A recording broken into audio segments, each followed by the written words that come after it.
আলহামদুলিল্লাহ, আল্লাহ পাকের দরবারে আমরা কৃতজ্ঞতা এবং শুকরিয়া জ্ঞাপন করছি যে আল্লাহ রাব্বুল আলামিন আমাদের সবাইকে এশার নামাজ জামাতে পড়ার তৌফিক দিয়েছেন। আলহামদুলিল্লাহ, এশার নামাজের পরে আজকের এই ইসলাহি মজলিসে বসার তৌফিক দান করেছেন। আলহামদুলিল্লাহ।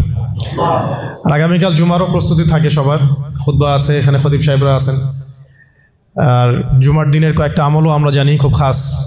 একটা হলো সকাল সকাল মসজিদে আসতে হবে, উত্তম পোশাক পরিধান করা, আতর খুশবু ব্যবহার করা, তারপরে পায়ে হেঁটে মসজিদে আসা, ইমামের কাছাকাছি বসার চেষ্টা করা, মনোযোগের সাথে খুতবা শ্রবণ করা এবং খুতবা চলাকালীন অবস্থায় কাউকে বিরক্ত না করা, ডিস্টার্ব না করা। এই কাজগুলো করলে ইনশাআল্লাহ প্রত্যেক পদক্ষেপে 1 বছরের রোজা এবং 1 বছরের রাতের নামাজের কিয়ামের নেকি হবে ইনশাআল্লাহ। প্রত্যেক পদক্ষেপের বিনিময়ে 1 বছরের নফল সওম, 1 বছরের নফল নামাজ এর নেকি হবে, যদি এই আমলগুলো আমরা কালকে করতে পারি ইনশাআল্লাহ। আল্লাহ পাক আমাকে করার তৌফিক দেন, আপনাদের সবাইকে করার তৌফিক দেন, আমিন। দ্বিতীয় আমল হচ্ছে জুমার দিন বেশি বেশি দরুদ পাঠ করা। জুমার দিনে রাসূলুল্লাহ সাল্লাল্লাহু আলাইহি ওয়াসাল্লামের কাছে খাসভাবে দরুদগুলোকে পেশ করা হয়, সালামগুলোকে পেশ করা হয় এবং নবী করিম সাল্লাল্লাহু আলাইহি ওয়াসাল্লাম আমাদের দরুদের সালামের উত্তর দেন। সালামের উত্তর আমরা তো জানি অর্থটা, আসসালামু আলাইকুম অর্থ কি? আপনার উপর শান্তি বর্ষিত হোক। তো যদি কেউ বলে ওয়া আলাইকুম আসসালাম অর্থ কি? আপনার উপরেও শান্তি বর্ষিত হোক। তো যদি নবী করিম সাল্লাল্লাহু আলাইহি ওয়াসাল্লাম কাউকে সরাসরি সালামের উত্তর দিতেন তাহলে রাসূলের দোয়া পাওয়া যেত না। 2টা জিনিস যদি আপনি চান, একটা হচ্ছে আপনার গোনা ঝরে যাক বা আমার গোনা ঝরে যাক এবং দুশ্চিন্তা দূর হয়ে যাক। এই দুনিয়াতে মানুষের যত পেরেশানি, মানে যত কষ্ট, দুঃখ, দুর্দশা, এর অন্যতম প্রধান কারণ হচ্ছে টেনশন। কারণ কি? টেনশন। কিসের টেনশন? রিজিকের টেনশন, চাকরির টেনশন, ব্যবসার টেনশন, আহাল পরিবারের টেনশন, স্ত্রী সন্তান, ভবিষ্যতে কি করব। দুনিয়ার টেনশনই তো বেশি, যদিও টেনশন থাকার দরকার ছিল পরকালের বেশি। তো দুনিয়ার টেনশন এবং পরকালের টেনশন সব দূর হয়ে যাবে যদি কেউ বেশি বেশি দরুদ পাঠ করে। এটা হাদিস থেকে বললাম। আর গোনা, আমল নামায় যে গোনাগুলো আছে এগুলোও মিটে যাবে যদি কেউ বেশি বেশি দরুদ পাঠ করে। একজন সাহাবী রাসূল সাল্লাল্লাহু আলাইহি ওয়াসাল্লামকে বলেছিলেন, ইয়া রাসূলুল্লাহ, আমি আমার দোয়ার মধ্যে কতটুকু দরুদ পড়ব? আমি কি 4 ভাগের 1 ভাগ দরুদ পড়ব? নবীজি বলেছেন সাল্লাল্লাহু আলাইহি ওয়াসাল্লাম, তুমি পড়তে পারো, চাইলে আরো বাড়াতে পারো, বাড়ালে তোমার জন্য উত্তম। ইয়া রাসূলুল্লাহ, আমি কি তাহলে 3 ভাগের 1 ভাগ দরুদ পড়ব আর 2 ভাগ দোয়া করব? নবীজি বললেন, করতে পারো, বাড়ালে তোমার জন্য উত্তম। ইয়া রাসূলুল্লাহ, আমি কি তাহলে অর্ধেক দরুদ পড়ব আর অর্ধেক দোয়া করব? নবীজি বলছেন, বাড়ালে উত্তম, চাইলে করতে পারো। ইয়া রাসূলুল্লাহ, আমি কি তাহলে সারা আমার পুরো দোয়াটাই শুধু দরুদই পড়বো আপনার উপরে? তখন নবী সাল্লাল্লাহু আলাইহি ওয়াসাল্লাম বললেন, যদি তুমি এটা করতে পারো তাহলে তোমার কোনো গুনাহও থাকবে না, কোনো দুশ্চিন্তাও থাকবে না। তো যদি দেখেন যে দরুদ পড়তে পড়তে পড়তে দোয়ার সময় চলে গেছে, এতে আবার মানে মন খুঁতখুত করার কিছু নাই, বরং আপনি সবচেয়ে বেশি লাভবান হয়েছে। আরেকটা আমল আছে যে আমলটা করতে থাকলে দোয়াগুলো এর মধ্যে চলে আসে এবং আপনি দোয়া করে যেটা হাসিল করবেন ওই আমল দিয়ে তার চেয়ে বেশি হাসিল করে ফেলবেন ইনশাআল্লাহ। সেটা হচ্ছে কোরআন তেলাওয়াত করা। কোরআন তেলাওয়াত করা, এই কয়েকটা আমল কালকে খুব খাস করে খেয়াল রাখতে হবে ইনশাআল্লাহ। জুমার রাতের তো ফজিলত আমরা জানি, বললাম প্রথমে। রাত যেহেতু হয়ে গেছে, আজকে কিয়ামুল লাইল না করে কেউ ঘুমাবো না ইনশাআল্লাহ। আর দ্বিতীয় কথা হচ্ছে কালকে জুমার প্রিপারেশন ভালো করে নিব। প্রিপারেশন কয়েকটা বললাম, সকাল সকাল মসজিদে আসতে হবে। জুমার খতিব আরবি খুতবা শুরু করবেন, তারপরে ঢুকবেন না, বয়ান শুরু হওয়ার আগেই মসজিদে আসতে হবে ইনশাআল্লাহ। মানুষের সমস্যা থাকতে পারে, ওজর থাকতে পারে, এটা আলাদা বিষয়। এটা হলো প্রথম কথা, সকাল সকাল মসজিদে আসা, গোসল করা, ফরজ গোসলের মতো গোসল করা, তারপরে হচ্ছে উত্তম কাপড় পরিধান করা। উত্তম কাপড় বলতে আমার সবচেয়ে সেরা কাপড়টা। আর আমরা মসজিদে আসি কিন্তু অনেকেই একেবারেই রাফ একটা কাপড় পরে আসি, এটা উচিত হয় না। হাদিসে জিবরিল মিশকাত শরীফে আছে, ওখানে দেখবেন জিবরাইল আলাইহিস সালাম মানুষের রূপ ধরে নবী সাল্লাল্লাহু আলাইহি ওয়াসাল্লামের কাছে এসেছিলেন। তার বর্ণনা দিচ্ছেন সাহাবী ওমর রাদিয়াল্লাহু আনহু, তার কাপড়টা ছিল ধবধবে সাদা, কাপড়টা ছিল ধবধবে সাদা এবং চুল কুচকুচে কালো। লা ইউরা আলাইহি আসরুস সাফার, তাকে দেখে মুসাফিরও মনে হচ্ছে না, মানে পরিপাটি হয়ে তিনি মসজিদে এসেছেন। কে? জিবরাইল আলাইহিস সালাম। এটা শিক্ষা দিয়েছেন আমাদেরকে যে মসজিদে আসলে পরিপাটি হয়ে আসলে খুযু যিনাতাকুম ইনদা কুল্লি মসজিদ, প্রত্যেকবার যখন তোমরা মসজিদে আসবে তখন সুন্দর করে আসো, সুন্দর কাপড় পরে আসো। তাহলে সকাল সকাল মসজিদে আসা, হিসাব করেন কয়টা বলতেছে? 1, সকাল সকাল মসজিদে আসা, ফরজ গোসলের মতো গোসল করা, 3 কে বললাম আতর খুশবু ব্যবহার করা, উত্তম কাপড় পরিধান করা, 4টা। 5টা হচ্ছে ইমামের কাছাকাছি বসা, ইমামের কাছাকাছি বসার চেষ্টা করা। 6 খুতবা মনোযোগের সাথে শ্রবণ করা। খুতবা দুটোই, বয়ানটাও এবং আরবিটা দুটোই খুতবার অংশ। যেহেতু আমাদের দেশের মানুষ মানে আরবিটা বুঝে না, এই কারণে বাংলায় বয়ান করা হয়, কিন্তু খুতবা কিন্তু আরবিতেই, খুতবা কিন্তু আরবিতেই দিতে হয়। অনেকে আবার বলেন যে মাতৃভাষাই খুতবা, এটা নিয়ে একটা ইখতিলাফ সৃষ্টি করে দেয়। এখন বলেন তো দেখি, সারা বিশ্বের মধ্যে কোন ভাষাটা সবচেয়ে বেশি বুঝে মানুষ? ইংরেজি। ঠিক বলছেন। কোন ভাষা সবচেয়ে বেশি বুঝে? তো এখন কি হজের খুতবাটা ইংরেজিতে দেওয়া লাগবে? হ্যাঁ, হজে বিভিন্ন জায়গা থেকে মানুষ আসে, এই যে কয়দিন আগে হয়ে গেল, হজের খুতবা হয় না? এখন যেহেতু সব ইন্টারন্যাশনাল ভাষা হচ্ছে ইংরেজি, তেমন কি হজের খুতবাটা ইংরেজিতে দেওয়া লাগবে? খুতবা আরবিতেই। খুতবা কিসে? আরবিতেই। ওটা বোঝা আমার দায়িত্ব, আমাকে বুঝতে হবে। বোঝার জন্য আমাকে যদি আরবি শিখতে হয়, শিখতে হবে। এইভাবে ইসলামী খেলাফত যখন কায়েম ছিল তখন আরবি সারা বিশ্বে ছড়িয়ে পড়েছিল, তখন সবাই মোটামুটি আরবি ভাষা বুঝতো।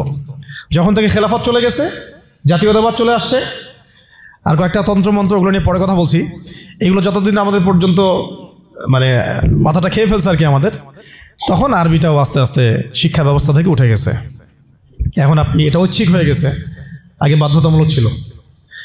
তো খুতবা শুনবেন, খুতবা শোনার পরে খুতবা চলাকালীন কাউকে ডিস্টার্ব করা যাবে না। ডিস্টার্ব করা যাবে না বলতে, কেউ যদি পাশে কথাও বলে তাকে এটাও বলা যাবে না চুপ করো, এটাও বলা যাবে না, উচিত না। সাহাবেরা যদি এমন কেউ একটু বাচ্চা যদি দৌড়াদৌড়ি করতো, তাহলে ছোট ছোট এরকম পাথর রাখতেন সামনে, ওইটা দিয়ে ঢিল দিয়ে সতর্ক করতেন, খুতবা হচ্ছে বসো। মুখ দিয়ে বলতেন না যে বসো, মানে এইভাবে তারা খুতবা শুনতেন। এই কারণেই তো কথাগুলো কলিজা পর্যন্ত পৌঁছাতো এবং সেটা আমলে আসতো। আলহামদুলিল্লাহ। আরেকটা হলো ইমামের কাছাকাছি বসলাম, খুতবা শুনলাম এবং নামাজ শেষ করলাম ইমামের সাথে, তাহলে ফজিলত হচ্ছে প্রত্যেক কদমের বিনিময়ে 1 বছরের নফল নামাজ, 1 বছরের নফল রোজা নেকি হবে ইনশাআল্লাহ। এটা হলো জুমার দিনের প্রথম কাজ। আরেকটা কাজ বললাম, দরুদ বেশি বেশি পাঠ করা। ফজিলত তো আপনারা জানেনই, আমি কয়েকটা বলে দিলাম। একটা হলো যদি টেনশন ফ্রি লাইফ লিড করতে চান তাহলে দরুদ, আর যদি চান আপনি আমার গুনাহ মাফ হয়ে যাক তাহলে দরুদ, বেশি বেশি দরুদ। এমনকি যদি আপনি চান যে আপনার দোয়া বেশি বেশি কবুল হোক, তাহলেও দরুদ। মনে করেন আমি তাওহীদপন্থী, সুন্নাহর অনুসারী, হালাল খাই, দোয়াও করছি, জায়েজ দোয়া, এই দোয়াটাও আসমানে ঝুলে থাকবে। এই দোয়াটা কোথায় ঝুলে থাকবে? আসমানে ঝুলে থাকবে। এটা রবের কবুলিয়াত পাওয়ার জন্য যে মাধ্যম, সেটা হলো দরুদ। দরুদ পড়বেন, এটা উঠে যাবে ইনশাআল্লাহ। যেই নবীর এত বড় শান, এত বড় মর্যাদা, সেই নবীকে আজকে বাংলাদেশের মাটিতে কিভাবে কটূক্তি করা হচ্ছে, খেয়াল করছেন? এগুলো নিয়ে কথা বলা হয়। দেখা যায় রাষ্ট্র তো এখন আসলে ইসলামিক রাষ্ট্র আর নাই, ওইটা তো একসময় ছিল ইসলামিক খেলাফা। এখন চলতেছে সব আমেরিকান প্রেসক্রিপশনে আর কি। কেউ চালায় ভারতের প্রেসক্রিপশনে, কেউ চালায় আমেরিকার প্রেসক্রিপশনে, কেউ চালায় পশ্চিমাদের প্রেসক্রিপশনে। রাসূল সাল্লাল্লাহু আলাইহি ওয়াসাল্লামের সিরাত অনুযায়ী কেউ রাষ্ট্র চালায় না। তো সিরাত অনুযায়ী রাষ্ট্র চালালে এরকম সাতেমদেরকে ধরে কল্লা নামায় দেওয়া লাগতো। এখন দেধারসে দেখেন, যেখানে সেখানে বাক স্বাধীনতার নামে যেই নবীর উপর দরুদ না পড়লে আপনার দোয়া পর্যন্ত কবুল হবে না, সেই নবীকে কিভাবে গালিগালাজ করা হচ্ছে। নাউযুবিল্লাহি মিন যালিক। কি করবেন?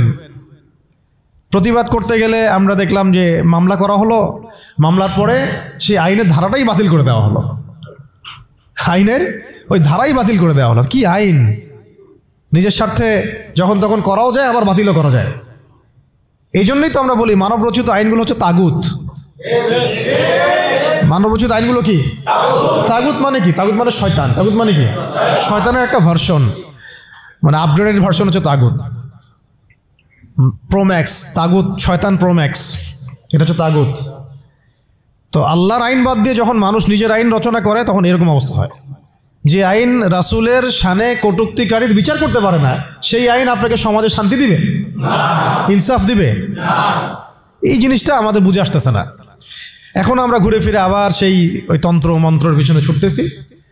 এখনো শরিয়া ইমারা খেলাফতের কথা আমরা বুঝতে পারতেছি না। তবে বুঝি আর না বুঝি ইনশাল্লাহ সামনে এটা কায়েম হবেই। এটা নিয়ে কোনো সন্দেহ নাই, লা শাক্কা ফি, কোনো সন্দেহ নাই, এটা সামনে কায়েম হচ্ছেই, এটা কেউ ঠেকাতে পারবে না। তো যাই হোক, আরেকটা আমল ছিল জুমার দিন, সেটা হচ্ছে সূরাতুল কাহাফ তেলাওয়াত করা। কোন সূরা? সূরা কাহাফ কোনোভাবেই ছাড়বেন না। এটা আমি মানে জোর দিয়ে এ কারণে বলছি, সূরা কাহাফ যারা নিয়মিত পড়ে, অন্তত প্রত্যেক জুমায় পড়ে, তাদের কলবের চোখ খুলে যাবে। কলবের চোখ না খুললে আপনি বাস্তবতা বুঝতে পারবেন না, কোনটা হক কোনটা বাতিল, কোনটা ন্যায় কোনটা অন্যায়, কোনটা সহি কোনটা গলত, ঠিক আছে? কোনটা ন্যায় কোনটা অন্যায়, কোনটা জুলুম কোনটা ইমান কোনটা কুফর, এই যে পার্থক্য তাওহীদ শিরক, আসলে এই সত্য কোনটা মিথ্যা কোনটা, এই যে গোলকধাঁধা এখন চলতেছে সারা বিশ্ব জুড়ে, এইটা আপনি ভিতরের চোখ ছাড়া দেখতে পারবেন না। বাইরের চোখ দিয়ে দেখলে অনেক কিছুই অনেক রকম মনে হবে, কিন্তু আসলে বাস্তবতা এমন না। বাইরের চোখ দিয়ে দেখলে অনেক কিছুই মনে হবে খুব ভালো, আসলে ওটার ভিতরে কুফরি আছে। বাইরের চোখ দিয়ে দেখলে মনে হবে খুব সুন্দর, আসলে ওর মধ্যে শিরক আছে।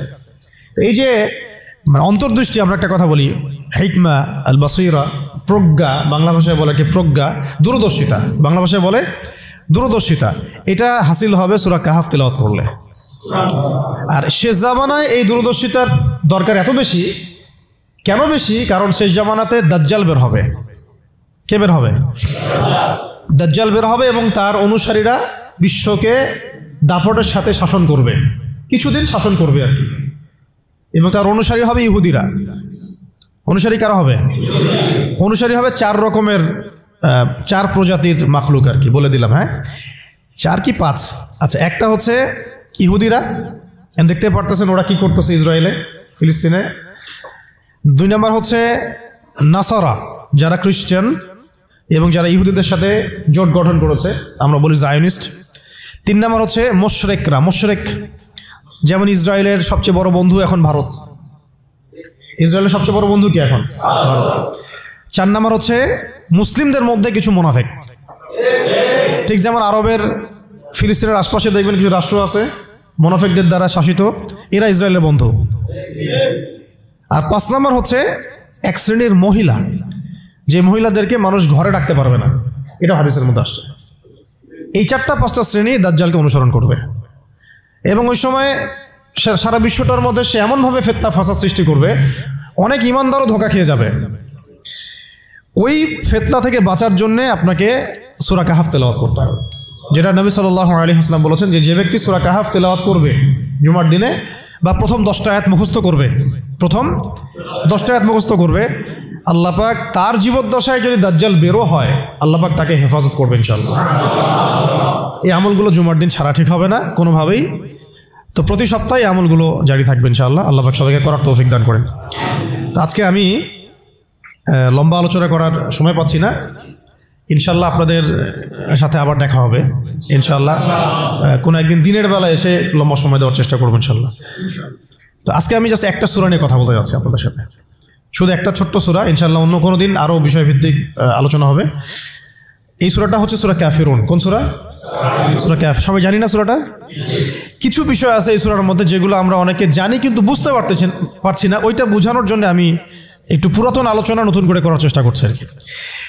তার আগে একটা ফজিলত বলি যে সূরা কাফিরুন যে ব্যক্তি রাতের বেলা তেলাওয়াত করবে, ঘুমানোর আগে তেলাওয়াত করবে আর কি, আল্লাহ রাব্বুল আলামিন তাকে শিরকের পাপ থেকে হেফাজত করবেন। মনে রাখবেন যে জাহান্নামে যাবে সবচেয়ে বেশি মানুষ শিরকের পাপের কারণে। কোন পাপের কারণে? শিরকের পাপের কারণে। এবং শিরকের পাপ এমন পাপ যেই পাপটা আল্লাহ রাব্বুল আলামিন ক্ষমা করেন না, ওই অবস্থায় মারা গেলে ক্ষমা করেন না। কিন্তু তওবা করলে, জীবদ্দশায় তওবা করলে ইনশাল্লাহ মাফ হতে পারে, অবশ্যই হতে পারে। কিন্তু ওই শিরকের পাপ নিয়ে কেউ যদি মারা যায়, আল্লাহ রাব্বুল আলামিন এই পাপটাকে ক্ষমা করবেন না।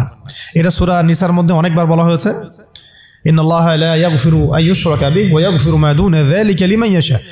নিশ্চয় আল্লাহ রাব্বুল আলামিন শিরকের গুনাহকে মাফ করেন না, কিন্তু অন্য যে কোনো বড় গুনাহ হোক আল্লাহ পাক যাকে ইচ্ছা মাফ করতে পারেন, যাকে ইচ্ছা আল্লাহ মাফ করতে পারেন। এখন এই শিরকের পাপ থেকে বাঁচাবে কোন সূরা? সূরা কাফিরুন। রাতের বেলা তেলাওয়াত করতে হবে অন্তত একবার, অন্তত একবার। রাতের আরো অনেক আমল আছে, এটা তো আপনারা জানেনই। অন্তত পক্ষে এই আমলগুলো করবেন, সূরা ফালাক, নাস, ইখলাস এগুলো পড়বেন। শেষ রাতে মোনাজাত করবেন, 2 রাকাত নফল হলেও পড়ার চেষ্টা করবেন। আল্লাহ পাক সবাইকে তৌফিক দান করেন। আর ঘুমানোর আগে সূরা বাকারার শেষের 2টা আয়াত পড়বেন বা 3টা আয়াত পড়বেন। সারা রাতের ইবাদতের নেকি হয়ে যাবে ইনশাআল্লাহ। 33 বার সুবহানাল্লাহ পড়বেন, 33 বার আলহামদুলিল্লাহ পড়বেন, 34 বার আল্লাহু আকবার পড়বেন। এছাড়াও তো আছে আল্লাহুম্মা বিইসমিকা আমুতু আহইয়া। এছাড়াও আরও অনেক দোয়া আছে, কয়েকটা বললাম। সূরা মুলক তেলাওয়াত করতে পারেন যদি সময় হয়, এবং করা উচিত, কারণ সূরা মুলকের তেলাওয়াত কবরের আযাব থেকে বাঁচাবে ইনশাআল্লাহ। এগুলো আমল করবেন। আমলটা বাড়ানোর চেষ্টা করতে হবে এই কারণে যে যার আমল বেশি তার মধ্যে নূর বেশি, আল্লাহ পাকের মারিফত বেশি, তার মধ্যে দ্বীনের ফিকিরও বেশি থাকবে, এবং তার দোয়াও বেশি কবুল হবে ইনশাআল্লাহ। সে আল্লাহকে পাবে, কাছে পাবে। আমল ভালো হলে আখলাক ভালো হবে, আখলাক ভালো হলে তার দ্বারা সমাজ উপকৃত হবে। এবং আমরা খেয়াল করে দেখেছি সিরাতের কিতাবগুলোতে সাহাবায়ে কেরাম জিহাদের মাঠেও মেসওয়াক ছাড়তেন না, জিহাদের মাঠেও মেসওয়াক ছাড়তেন না। মানে আমলে তারা গুরুত্ব দিতেন, খুব বেশি আমলের প্রতিযোগিতা করতেন, কে কত বেশি আমল করতে পারে। একজন সাহাবী খুঁটির সাথে নিজেকে বেঁধে রাখছিলেন, যে ঘুম আসে, নামাজ পড়তে পড়তে ঘুম আসে, খুঁটির মধ্যে বেঁধে রেখেছেন নিজেকে, ঘুমে পড়ে না যান। তো পরে নবী সাল্লাল্লাহু আলাইহি ওয়াসাল্লাম বললেন যে এত মানে অতিরিক্ত কষ্ট না করতে বললেন। আল্লাহ পাক তো সবসময় তোমার ইবাদত কবুল করতে পারেন, নিজের উপর এহসান করো, নিজের শরীরের হক আদায় করো। একজন সাহাবী তো এমন আমল শুরু করেছিলেন যে স্ত্রীর প্রতি তাকানোই বন্ধ করে দিয়েছেন এক সময়, হ্যাঁ তাই না? তো পরে স্ত্রী এসে অভিযোগ করছে, আমাকে তো আমার স্বামী দেখেই না। তখন নবী সাল্লাল্লাহু আলাইহি ওয়াসাল্লাম ডেকে বললেন যে দেখো, স্ত্রীর হক আছে তোমার উপরে, তার হক আদায় করো, সেটাও সুন্নাত, এটাও ইবাদত। তো এইভাবে সাহাবায়েরা আমলের প্রতিযোগিতা করতেন। তো আমাদেরকে আমলের মধ্যে ব্যালেন্স করতে হবে, আমলে ব্যালেন্স করতে হবে, মানে একদিকে ঝুঁকে যাওয়া না, সব আমলগুলো যেন আমার আমলের মধ্যে থাকে, এটা ব্যালেন্স করতে হবে। শুধু তসবিহ দানা নিয়ে পড়ে থাকবো, জিহাদের কথা বলবো না, এটাও আবার না। আবার শুধু জিহাদের কথাই বলবো, দিন কায়েমের কথাই বলবো, নিজের ইবাদত আমল ঠিক থাকবে না, এমনও না। মানে সবকিছু ব্যালেন্স থাকতে হবে, আকীদা, আমল, সুন্নাহর ইত্তেবা সব ব্যালেন্স থাকবে ইনশাআল্লাহ। সবচেয়ে জরুরি 2টা বিষয়ে আমরা মাথায় রাখবো, একটা হলো ইবাদত, একটা হচ্ছে দিন কায়েম। একটা হলো ইবাদত, একটা হলো দিন কায়েম।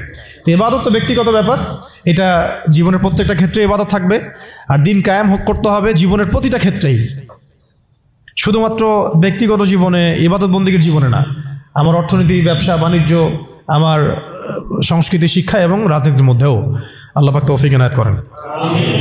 তো এখন যেটা বলতে চাচ্ছিলাম যে একদিন আপনারা তো সিরাত মোটামুটি পড়েছেন, সিরাত মানে রাসূল সাল্লাল্লাহু আলাইহি ওয়াসাল্লামের জীবনী, তো মোটামুটি পড়েছেন আমি আশা করি।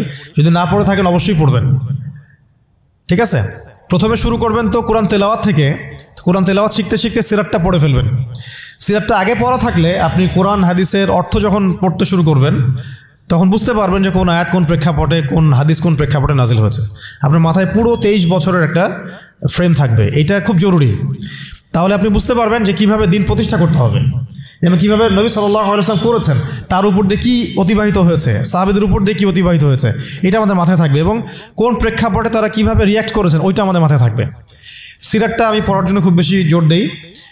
আরেকটা বিষয় বলতে চাই যে এই সিরাতের প্রথম যে 13 বছর, প্রথম 13 বছর এটা ছিল মাক্কি জীবন।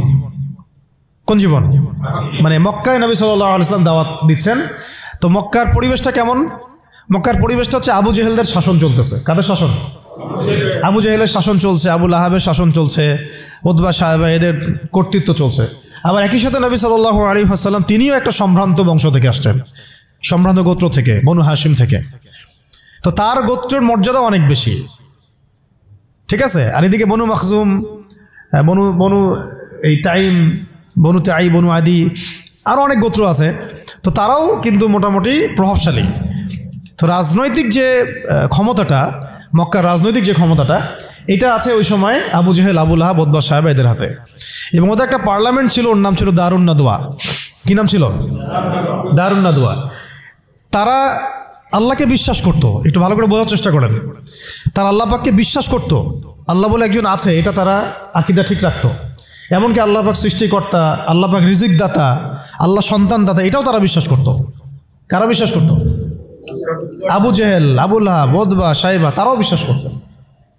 তাহলে কিসে বিশ্বাস করতো না? তারা তাওহীদে রুবুবিয়াত বিশ্বাস করতো, কিন্তু উলুহিয়াত, আসমা ও সিফাতে বিশ্বাস করতো না। মানে আল্লাহ পাকেরই যে বিধান মানতে হবে, আল্লাহ পাকেরই যে দাসত্ব করতে হবে এবং মৃত্যুর পর জবাবদিহিতা আছে, এই বিষয়গুলোতে তারা বিশ্বাসী ছিল না। এখন প্রথম 3 বছর নবী সাল্লাল্লাহু আলাইহি ওয়াসাল্লাম গোপনে দাওয়াত দিয়েছেন। কত বছর? প্রথম 3 বছর। আর চতুর্থ বছর থেকে প্রকাশ্যে দাওয়াত শুরু হয়েছে। মক্কার কত বছর মোট? 13 বছর। এই সময় তো ইসলামী রাষ্ট্র কায়েম হয় নাই, হয়েছে? দাওয়াত হয়েছে, খালি দাওয়াত। কোন পরিবেশে দাওয়াত বলুন? আবু জেহেলের যে রাজত্ব, ওর মধ্যে দাওয়াত হয়েছে। মনে করেন যে আপনি এখন আছেন মোদির রাজত্বে, মনে করেন। তো ওই রকম একটা পরিবেশে যদি ইসলাম আসে, ওইটা একটা মক্কার মিসাল হইতে পারে, যে ওইটা একটা মক্কার মতো পরিবেশ, ওইখানে আপনি দাওয়াত, সবাই অমুসলিম, সবাই মূর্তি পূজারী, সবাই মুশরিক, ওখানে আপনি ইসলামের দাওয়াত দিচ্ছেন। পরিস্থিতি কত কঠিন! কঠিন না সহজ? অনেক কঠিন। শুধু যে শিরক আছে তা না, ওই সমাজে সুদও আছে। কি আছে ওই সময়? সুদ আছে। ওই সমাজের মধ্যে জেনা আছে, ওই সময় ব্যভিচার আছে, ওই সময় মাদক দ্রব্য আছে, মেয়েদের অবমাননা আছে, কন্যা সন্তানকে জীবন্ত দাফন করা হয়, তারপরে জুয়া আছে, মারামারি, হানাহানি, কাটাকাটি, গোত্রে গোত্রে দ্বন্দ্ব, এগুলো একটা সমাজের মধ্যে। একটু চিন্তা করেন, কল্পনা করেন। আপনার এই এলাকা কি এমন? আপনার এলাকা কি এমন? না। কিন্তু ওই বিষয়গুলোর কিছু কিছু বিষয় তো অবশ্যই এখনো আছেই, বরং এমন কিছু বিষয় আছে যেগুলো আগের চেয়ে বেশি আছে। না, আইয়ামে জাহিলিয়াতের যে কথাটা বলছি, আইয়ামে জাহিলিয়াতে কিন্তু সমকামিতা ছিল না এত বেশি। আপনার পুরো বাংলাদেশে এখন সমকামিতা আইয়ামে জাহিলিয়াতে যে বেশি। ওই আইয়ামে জাহিলিয়াতে আপনার ট্রান্সজেন্ডার ছিল না, আপনার বাংলাদেশে আছে এখন। আইয়ামে জাহিলিয়াতে পর্নোগ্রাফি ছিল না। পর্নোগ্রাফি মানে মোবাইল ফোনে তো বুঝে নিত, এগুলো ছিল আইয়ামে জাহিলিয়াতে? ছিল না। প্রযুক্তির এত উৎকর্ষ ছিল না যেটা দিয়ে এরকম বোম টোম ফেলে, পারমাণবিক বোম দিয়ে মানুষকে মেরে ফেলা যায়, ছিল? ছিল না। এরকম এয়ারক্রাফট নিয়ে গাজার উপর দিয়ে গেল, বোম ফেলে দিল, মেরে ফেললো শিশুদেরকে, এমন ছিল? মানে অনেক ব্যাপার আমি আপনাকে দেখাতে পারবো যেগুলো আইয়ামে জাহিলিয়াতের চাইতে এখন অনেক বেশি আছে, শয়তানি। কিন্তু কিছু কিছু বিষয় ছিল যেগুলো আবার আইয়ামে জাহিলিয়াতে ছিল না। এক কথায় আমরা এটা বলতে পারি যে নবী সাল্লাল্লাহু আলাইহি ওয়াসাল্লাম যখন নবী হয়ে এসেছেন, তখন 23 বছরের মধ্যে তিনি আইয়ামে জাহিলিয়াতকে কবর দিয়ে গেছেন। কিন্তু যখন থেকে আবার খোলাফায়ে রাশেদা শাসন চলে গেছে, ইসলামী খেলাফতগুলো আস্তে আস্তে আস্তে আস্তে অ্যাবলিশ হয়ে গেছে, তখন আবার নতুন করে জাহিলিয়াতগুলো এই সমাজে, শুধু সমাজে না, সমাজে, রাষ্ট্রে, বিশ্বের বুকে একেবারে একদম ঢুকে গেছে না, মানে একদম শেকড় গেড়ে ফেলছে। এখন সময় হচ্ছে ওই আবার নতুন শেকড় গাড়া জাহালাতগুলোকে উপড়ে ফেলার, এইটা সময় এখন। এই জন্য পরিস্থিতিটা বুঝতে হবে যে নবী সাল্লাল্লাহু আলাইহি ওয়াসাল্লাম কোন জায়গায় দাওয়াতের কাজ করছিলেন। চোখ বন্ধ করে চিন্তা করেন যে একটা সমাজের মধ্যে খালি মূর্তি, সবাই মূর্তি পূজা করে, সবাই সুদ খায়, ধরেন সবাই, বেশিরভাগই দেখা যায় জেনা করে, মেয়েদের তেমন কোনো বৈবাহিক অধিকার নাই, সম্পত্তির অধিকার নাই, বাচ্চাকে কবর দিয়ে দিচ্ছে জীবন্ত, মদ খাচ্ছে মানুষ, জুয়া খেলতেছে, মারামারি করছে, ইত্যাদি ইত্যাদি ইত্যাদি। এরকম একটা অবস্থায় রাসূলুল্লাহ সাল্লাল্লাহু আলাইহি ওয়াসাল্লাম ইসলামের দাওয়াত দেওয়া শুরু করলেন। দাওয়াত দিতে দিতে প্রথম 3 বছর তিনি গোপনে দাওয়াত দিয়েছেন, গোপনে গোপনে গোপনে দাওয়াত দিয়েছেন। ওই সময় কিন্তু তৈরি হয়েছে আবু বকর রাদিয়াল্লাহু আনহু, ওসমান রাদিয়াল্লাহু আনহু, আলী ইবনে আবি তালেব, যায়েদ ইবনে হারসা, এই সাহাবায়ে কেরাম তৈরি হয়েছেন ওই সময়। আব্দুল্লাহ বিন মাসউদ, বিলাল ইবনে রাবাহ, এই সাহাবায়ে কেরাম তৈরি হয়েছেন কিন্তু ওই প্রথম 3-4 বছরে। এরপর যখন প্রকাশ্যে দাওয়াত দেওয়া শুরু করলেন, যখন ওমর এবং হামজা রাদিয়াল্লাহু আনহু তাদের মতো সাহাবীর ইসলাম কবুল করলেন, প্রকাশ্যে দাওয়াত শুরু হলো, তখন হকার বাতিলের দ্বন্দ্ব শুরু হলো। মানে সত্য নিয়ে আপনি যখন মাঠে নামবেন, তখনই মিথ্যার সাথে দ্বন্দ্ব শুরু হলো। এটার নিয়ম, চিরায়ত নিয়ম। ব্যাস Abu Jahl, Abu Lahab, Utba সাহেবারা তো খেপে গেল। এখন এমন কোনো পথ পদ্ধতি নাই যেটা তারা অ্যাপ্লাই করে নাই। প্রথমে আঘাত করলো এভাবে, আরে ওর কথা শোনার দরকার নাই, সে তো মাজনুন। ব্যক্তিগত আক্রমণ খেয়াল করে দেখবেন, এখনও আপনি বাংলাদেশে দাওয়াতের কাজ শুরু করেন, সবার আগে আপনি শয়তানদের পক্ষ থেকে, মানে মানুষ এবং জিন শয়তান উভয় দুটোর কথাই বলতেছি, শয়তানদের পক্ষ থেকে সবার আগে বাধা পাবেন আপনার ব্যক্তি নিয়ে। সবার আগে আক্রমণ করা হবে, আগে ব্যক্তিগত জীবনে আক্রমণ করা হবে। আগে আপনাকে রাষ্ট্রীয় নির্যাতনের শিকার করা হবে না, ওটা পরে আসবে, শেষে আসবে। আগে ব্যক্তি থেকে, তারপর পরিবার থেকে, সমাজ থেকে, ধর্মনেতা থেকে, তারপর রাষ্ট্র থেকে, এইভাবে বাধা আসে আর কি।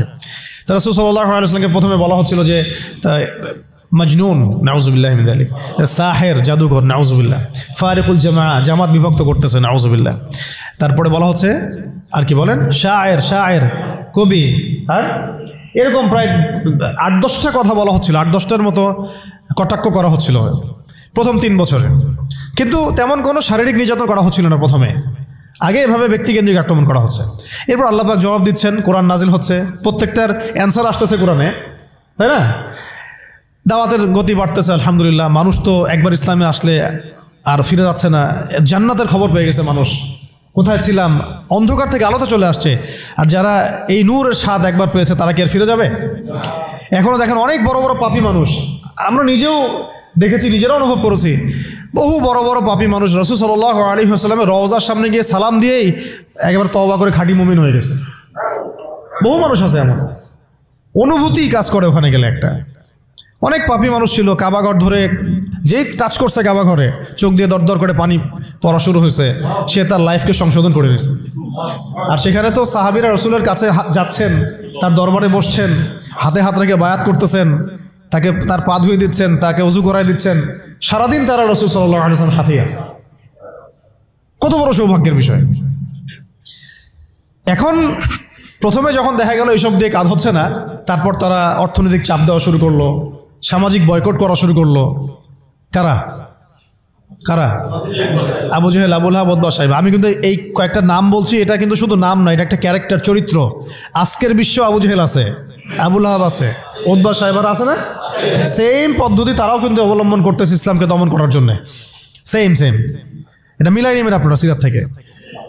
এবার শুনেন, অর্থনৈতিক চাপ দিয়ে কোনো কাজ হচ্ছে না, ব্যক্তিগত আক্রমণ করে কাজ হচ্ছে না, শারীরিক নির্যাতন করেও কাজ হচ্ছে না। সাহাবীদেরকে মেরে ফেলা হচ্ছে, সুমাইয়া রাদিয়াল্লাহু আনহাকে মেরে ফেলা হয়েছে না, শহীদ করা হয়েছে। তারপরে ইয়াসির রাদিয়াল্লাহু আনহুকে শহীদ করা হয়েছে মক্কায়। এরকম সাহাবীদেরকে নির্মম নির্যাতন করা হচ্ছে, বেলাল রাদিয়াল্লাহু আনহুকে পিটানো হচ্ছে, উসমান রাদিয়াল্লাহু আনহুকে পর্যন্ত মারা হয়েছে, আবু বকর রাদিয়াল্লাহু আনহুকে উতবা মেরেছে একদিন, লাআনাহুল্লাহ। এখন শারীরিক নির্যাতন করে কোনো কাজ হচ্ছে না, ঈমান থেকে সরানো যাচ্ছে না, অর্থনৈতিক বয়কট করে কাজ হচ্ছে না। 3 বছর বয়কট করে দিল বনু হাশেমকে, মনে আছে আপনাদের? গাছের ছালপাতা খেয়ে তারা থাকলেন শিয়াবে আবু তলেবে। 3 বছর বয়কট, সমাজ থেকে বয়কট, গালিগালাজ করে কোনো কাজ হচ্ছে না, এমনকি জীবন কেড়ে নিয়েও, জান নিয়েও কোনো কাজ হচ্ছে না। এই আন্দোলন, এই লা ইলাহা ইল্লাল্লাহ মুহাম্মাদুর রাসূলুল্লাহ বিপ্লবী কালিমাকে থামানো যাচ্ছে না। কোন পরিবেশে? আমাদের মতো অনুকূল পরিবেশে না, মনে করেন ভারতের মতো প্রতিকূল পরিবেশে। মনে করেন, বোঝানোর জন্য বললাম যে একটা গভর্নমেন্ট আছে, সে চরমভাবে ইসলাম বিদ্বেষী, সে তার গুন্ডা বান্ডা দিয়ে মুসলিমদেরকে পিটাচ্ছে আর মারতেছে, এখন যেখানে সেখানে, দেখতেছেন না? রাষ্ট্রীয়ভাবে মুসলিম দমন হচ্ছে। একটা তো হলো রাষ্ট্রীয়ভাবে না, মানে অরাজনৈতিকভাবে কেউ ইসলামের বিরোধিতা করতেছে, সেটা আলাদা ব্যাপার। একটা হচ্ছে রাষ্ট্রীয়ভাবে ইসলামকে দমন করা হচ্ছে। কোথায়? ভারতে, সবাই জানি। তো রাষ্ট্রীয়ভাবে দেখেন গাজাকে আজকে ধ্বংসস্তূপে পরিণত করা হলো বৈশ্বিকভাবে। জাতিসংঘের প্রত্যক্ষ মদত এগুলো হয়েছে, আমেরিকার প্রত্যক্ষ সহযোগিতা এগুলো হয়েছে, পশ্চিমাদের প্রত্যক্ষ মদত এগুলো হয়েছে। এখন কথা হচ্ছে, আপনাকে পরিস্থিতিটা বুঝতে হবে যে আবু জেহেল, আবু লাহাবদের অবস্থা কেমন ছিল, ওই সমাজটার অবস্থা কেমন ছিল। প্রতিকূল পরিবেশে দাওয়াতের কাজ করা হচ্ছে, তারা একটার পর একটা অস্ত্র প্রয়োগ করছে, কিন্তু কোনো অবস্থাতেই মুসলমানদেরকে থামানো যাচ্ছে না। তাদের সংখ্যা কি বাড়ছে না কমছে? মুসলিমদের সংখ্যা বাড়ছে না কমছে?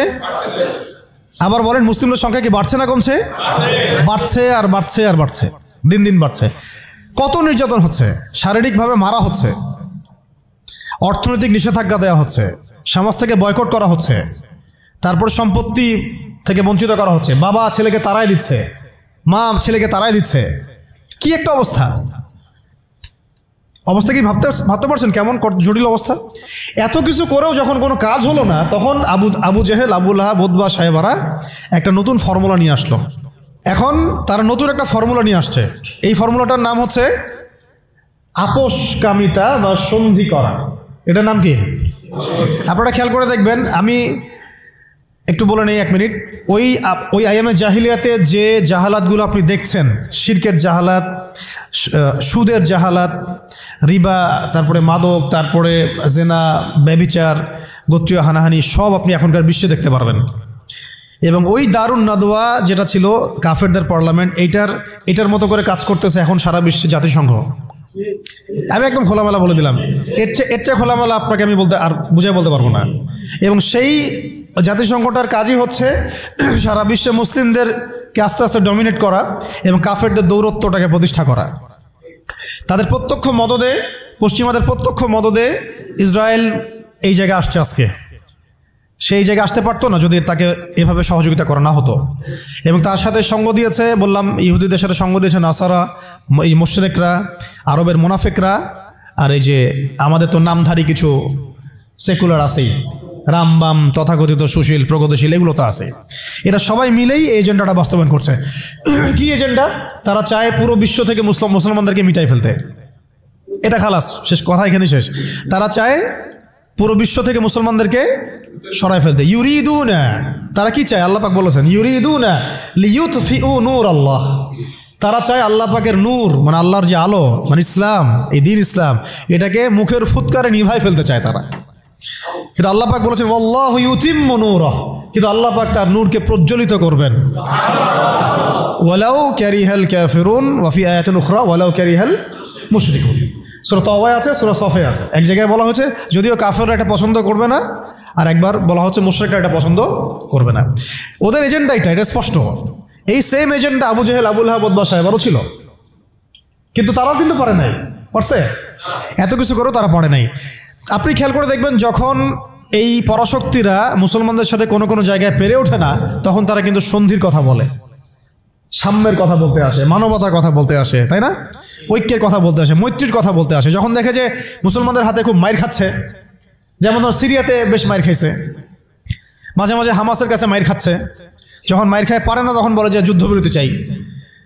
তো ইসলামী অনুশাসনে আমরা যখন যুদ্ধবিরতির পক্ষে কথা বলার চেষ্টা করি বা আমরা যে রায় দেই, যখন দেখা যায় যুদ্ধবিরতির সেই সন্ধিকে লঙ্ঘন করে তারা আবার নিরীহ মানুষকে বোমা হামলা চালায়, ওই রাস্তাটাকে তারা বন্ধ করে ফেলে। এটা মুনাফিকি করে তারা, প্রতারণা। আবার যখন আফগানিস্তানে তারা মাইর খাইছে 20 বছর, 40 বছর, তখন এসে আবার কিন্তু লেজ ঘুরায় ঠিকই পালাইছে। মানে আমি একটা ক্যারেক্টার বললাম ওদের। নর্মালি তারা আপনাকে প্রথমে আক্রমণ করবে না, আপনাকে আদর্শ দিয়ে মোটিভেট করার চেষ্টা করবে, ডিমোটিভেট করার চেষ্টা করবে, তারপরে আপনাকে অর্থনৈতিক বয়কট করবে, সামাজিকভাবে ফিতনা ছড়াই দিবে, রাজনৈতিক ওদের পাপেটগুলোকে দিয়ে আপনাকে শাসন করবে।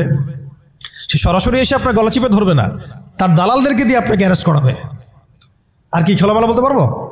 সরাসরি সে এসে আপনাকে হত্যা করবে না, বরং তার দালালদেরকে দিয়ে আপনাকে নির্যাতন করাবে। এটা হয়ে আসছে ইতিহাসে, এখনো হচ্ছে এগুলাই। কিন্তু যখন দেখা যাবে মুসলিমরা খুবই শক্ত অবস্থায় আছে ইমানের দিক থেকে, কোনো অবস্থায় টলানো যাচ্ছে না, ঠিক যেমন সাহাবীদের মতো, তখন তারা নতুন একটা ফর্মুলা নিয়ে আসবে। কি ফর্মুলা? এই যে এই ফর্মুলাটা, সন্ধি, ঐক্য, মৈত্রী, মানবতা, এইসব শব্দ কিছু নিয়ে আসবে। নিয়ে এসে বলবে, ঠিক আবু জেহেল যেভাবে বলছিল যে হে মুহাম্মদ, তুমি তো আমাদের সন্তান, আমাদের তো ভাতিজা, তাই না? চাচা ভাতিজা সম্পর্ক আমাদের, তো তোমাদের সাথে আমাদের এত দ্বন্দ্বের তো দরকার নাই। একটা কাজ করো, আসো তোমরা একটা বছর আমাদের লাত উজ্জা হবল মানাতের ইবাদত করো, আমরা 1 বছর তোমার আল্লাহর ইবাদত করব। কেমন মনে হচ্ছে প্রস্তাবটা? বলেন, কার প্রস্তাব? Abu Jahl, Abu Lahab, Utba সাহেবাদের প্রস্তাব। এটার সাথে আজকের বিশ্ব মিলাই নিয়েন, ওটা আপনারা মিলাবেন। আমি ধরাই দিচ্ছি, মিলাবেন কারা নিজেই বুঝতে পারবেন আপনি যে কথা কোন দিকে যাচ্ছে এখনকার প্রেক্ষাপটে আর কি। 1 বছর তোমরা আমাদের লাত উজ্জা হবল মানাতের ইবাদত করো, আর 1 বছর আমরা তোমার আল্লাহর ইবাদত করব। এখন সরাসরি এইভাবে আপনাকে বলবে না যে তোমরা ইসলাম ছেড়ে দাও, তোমরা সবাই ইসলাম ছেড়ে কাফের হয়ে যাও, হিন্দু হয়ে যাও, খ্রিস্টান হয়ে যাও, ইহুদি হয়ে যাও, এরা একটা বলবে না আপনাকে এই শয়তানরা। বরং এরা আপনাকে কি বলবে জানেন, তোমরা মুসলমানই থাকো, ঈসাই মুসলিম হয়ে যাও। কি বলবে? মুসলমান থাকো, কি হয়ে যাও? ঈসাই মুসলিম হয়ে যাও, এটাও তো মুসলিম। তোমরা মুসলমান থাকো, ওই কাদিয়ানি মুসলিম হয়ে যাও। কি মুসলিম হয়ে যাও? এটা ওই যে খাচ্ছেন আপনারা, এটাই এই তো জাহালাত, সব কাদিয়ানি তো। এগুলো এগুলো এগুলো এগুলো এগুলো না খাওয়া সওয়াবের কাজ। এটা না খাওয়া, না কেনা, এদের সাথে ব্যবসা বাণিজ্য না করা আপনার সওয়াবের কাজ, করাটা গুনাহের কাজ। এই ফতোয়াটা কি আমাদের ওস্তাদরা দিতে পারবেন না? এটা আমি কি ভুল ফতোয়া দিয়েছি? একটা হচ্ছে সাতেম, যে আল্লাহ রসুলকে গালি দেয়, আর একটা হচ্ছে সে নিজেকে নবী দাবি করে। কে বড় পাপী? দুটা তো পাপী, অবশ্যই দুটাই তো পাপী, দুইটাই মুরতাদ, দুটাই হত্যাযোগ্য অপরাধ করছে। কিন্তু একজন বলছে যে আমি নিজেই নবী, আর একজন নিজেকে নবী দাবি করে নাই, বলছে মুহাম্মদ নাউজুবিল্লাহ, সে নাউজুবিল্লাহ একটা কথা বলে ফেলছে, নাউজুবিল্লাহ মিন যালিক, আমরা বলতে পারবো না। এখন কথা হচ্ছে দুজনেই কিন্তু সাতেম, দুজনেই কিন্তু মুরতাদ, উভয়কেই হত্যা করতে হবে। ইসলামী ফিকহে এটাই আছে। কিন্তু এর মধ্যে বড় পাপীটাকে, যে নিজেকে, তো ওই যে খাচ্ছেন গ্রামাঞ্চলের মানুষ, সহজ সরল মানুষ, এগুলো বুঝতেও পারছে না যে কোন ফাঁদে পড়ে গেছে মানুষ। আল্লাহ আমাদেরকে বোঝার তৌফিক দান করেন। আর তারা এই নীরবে নীরবে নীরবে তাদের শিকড়টাকে শক্ত করেছে, অর্থনৈতিক ভিত্তি শক্ত করেছে, তাদের জনবল বাড়াইছে, বিভিন্ন জায়গায় তারা জায়গাটাকে কিনে ফেলছে। এমনও সাতক্ষীরার মধ্যে একটা আমরা গ্রামে গিয়েছিলাম যেখানে ওদেরই সংখ্যা বেশি, মুসলমানদেরকে তারা ওই দোকান ভাড়া দিচ্ছে। আমরা তো আসি ওই যে হাত বাঁধবো কোথায়, তাই না, এই যে এগুলো নিয়ে। আর এদিকে যে কি অবস্থা, ভিতরে যে মানে আমাদের কি অবস্থা, এটা এটা এটা বোঝার জন্য সূরা কাহাফ তেলাওয়াত করেন, তাহলে বুঝতে পারবেন ইনশাআল্লাহ। তা আমি বলছিলাম যে ওটা অন্য প্রসঙ্গ, এটা নিয়ে আপনারা খতমে নবুয়ত একটা বিভাগই আছে মার্কাজুদ দাওয়ায়, খতমে নবুয়ত বিভাগ আছে একটা। ওই খতমে নবুয়তের অনেক কিতাব, অনেক আর্টিকেলস সব ছাপানো হয়ে গেছে। এগুলো আপনারা পড়লেই বুঝতে পারবেন কত বড় ধোঁকাবাজি, কত বড় প্রতারণা। এটা নিয়ে ইনশাআল্লাহ আরেকদিন কথা বলবো ইনশাআল্লাহ, ঠিক আছে? তবে এদের সাথে কোনো রকম সম্পর্ক রাখবেন না, কোনো রকম না। এটা আপনি ইমানের দাবি। আমি বলছি না যে আপনি অস্ত্র নিয়ে আপনি গিয়ে তাকে গর্দান নামায় দেন, এটা আপনি করতে পারবেন না। এটা আপনি করার মতো এখন আপনার ক্ষমতা নাই। যদি এটা ইসলামিক রাষ্ট্র হতো তাহলে আমরা এটার ব্যবস্থা নিতে পারতাম। এটা ইসলামিক রাষ্ট্র নয়, এটা একটা গণতান্ত্রিক রাষ্ট্র, সেকুলার রাষ্ট্র এবং জাতীয়তাবাদী রাষ্ট্র। এবং এই মতবাদগুলো ইসলামের সাথে সাংঘর্ষিক, ঘোরায় পেঁচায় খাওয়ানোরও কোনো সুযোগ নেই। এই মতবাদগুলো দিয়ে আপনি ইসলামী শরিয়া রাষ্ট্র কায়েম করতে পারবেন না, এটা শেষ কথা। এটা চেষ্টা করে দেখে নেন, পারবেন না, কেউ পারে না আজ পর্যন্ত। এখন মূল যেটা কথা ছিল যে ওরা বলেছিল কি 1 বছর ইবাদত করো লাত উজ্জা হবল মানাতের, আমাদের মূর্তিগুলার, আমরা 1 বছর তোমার আল্লাহর ইবাদত করবো, ঠিক আছে? এখনকার আবু জেহেল, আবুল আহাব বা সাহেবারা বলছে তোমাদের ধর্ম চেঞ্জ করার দরকার নাই, তোমরা ঈসাই মুসলিম হয়ে যাও, তোমরা কাদিয়ানি মুসলিম হয়ে যাও। ওর নাম দিচ্ছে আহমদিয়া মুসলিম জামাত। তোমরা ধর্ম চেঞ্জ করার দরকার নাই, তোমরা আমাদের সুদভিত্তিক অর্থনীতিটা গ্রহণ করো। কি সুদের বিরুদ্ধে বললে অনেকে একটু খারাপ লাগে না? তোমরা ধর্ম চেঞ্জ করার দরকার নাই, লা ইলাহা ইল্লাল্লাহ পড়ো, মুহাম্মদ রাসূলুল্লাহ পড়ো, নামাজ পড়ো, হজ করো, উমরা করো, যাকাত দাও, কোনো সমস্যা নাই। কিন্তু আমাদের সুদভিত্তিক ব্যাংকিং সিস্টেমটা নাও। মানুষ নিয়েছে, প্রত্যেকটা মুসলিম কান্ট্রির মধ্যে এখন সুদভিত্তিক ব্যাংকিং সিস্টেম আছে। বুঝতে পারছি আমি কথা? তোমাদের ধর্ম চেঞ্জ করার দরকার নাই, তোমরা সমকামিতাটাকে প্রমোট করো। তোমরা মুসলমান থাকো, মুহাম্মদের উম্মত থাকো সাল্লাল্লাহু আলাইহি ওয়াসাল্লাম, সমকামিতাটাকে প্রমোট করো। এই যে প্রমোট করছে আমাদের ছাত্র ভাইরাও তো প্রমোট করছে, যারা কয়দিন আগে করলেন, রাস্তায় নেমে আন্দোলন করলেন। আপনাদের কাছে এটা আমরা আশা করি নাই। এই জন্য তো আবু সাইদ রক্ত দেয় নাই। আপনারা যদি গাদ্দারি করেন তাহলে এই প্রজন্ম আপনাদেরকেও ছাড়বে না। সমকামিতা প্রমোট করছেন ঘুরাই ফিরায়, আবার অনলাইনে দেখলাম সাতিমের পক্ষও নিচ্ছেন, সাতিমের পক্ষ নিয়েও কথাবার্তা বলছেন।